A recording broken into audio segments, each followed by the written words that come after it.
नमस्कार मंडळी, welcome back to my channel Gapshap band. चला तर पाहूया श्रीरामचरितमानस या पुस्तकाचा पुढचा भाग. त्रेतायुगात भगवान शंकर हे अगस्त्य ऋषींना भेटण्यास गेले. त्यांच्याबरोबर जगज्जननी भवानी सती सुद्धा होती. ऋषींनी शंकरांची संपूर्ण जगाचे ईश्वर समजून पूजा केली. ऋषींनी त्यांना रामकथा विस्ताराने सांगितली. ती ऐकून शंकर संतुष्ट झाले. त्यानंतर ऋषींनी त्यांना हरिभक्तीविषयी सुंदर प्रश्न विचारला. त्यावेळी शंकरांनी अगस्त्य ऋषी हे अधिकारी आहेत असे समजून त्यांना भक्तीचे रहस्य समजावून सांगितले. त्या प्रसंगी शंकर श्रीरामांच्या गुणांच्या कथा सांगत ऐकत काही दिवस तेथे राहिले. मग ऋषींचा निरोप घेऊन शंकर सतीबरोबर आपल्या निवासस्थानी कैलास पर्वताकडे निघाले. त्या काळी पृथ्वीचा भार नाहीसा करण्यासाठी श्रीहरींनी रघुवंशामध्ये अवतार घेतला होता.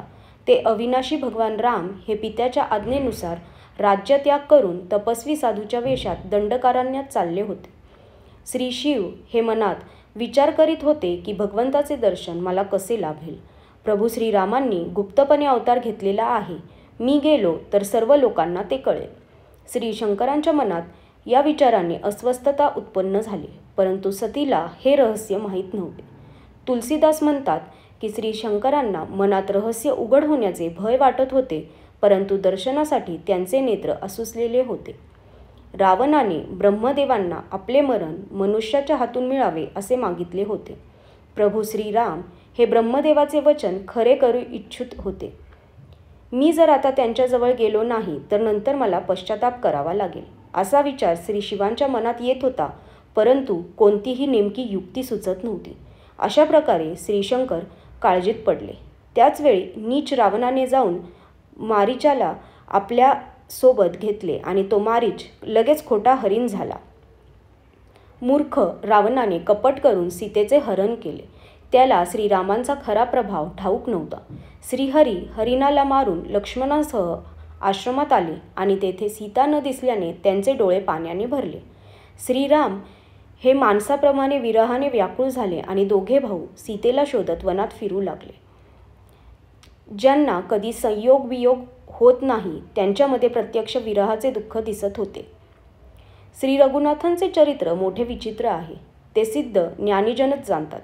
जे मंदबुद्धीचे आहेत ते मोहाला बळी पडून मनात काही विपरीतच समजतात.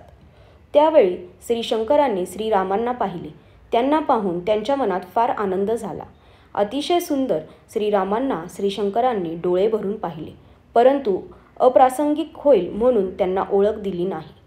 जगाला पवित्र करणाऱ्या सच्चिदानंदाचा विजय असो असे म्हणत कामदेवाचा नाश करणारे श्रीशंकर पुढे चालू लागले. कृपानिधान श्रीशंकर आनंदाने रोमांचित होऊन सतीबरोबर जात होते. सतीने श्रीशंकरांची ही अवस्था पाहिली. तिच्या मनात मोठा संदेह उत्पन्न झाला. ती मनात म्हणू लागली, शंकरांना सर्व जग वंदन करते. ते जगदीश्वर आहेत. देव, मनुष्य, मुनी हे सर्वजण त्यांच्यापुढे मस्तक नम्र करतात.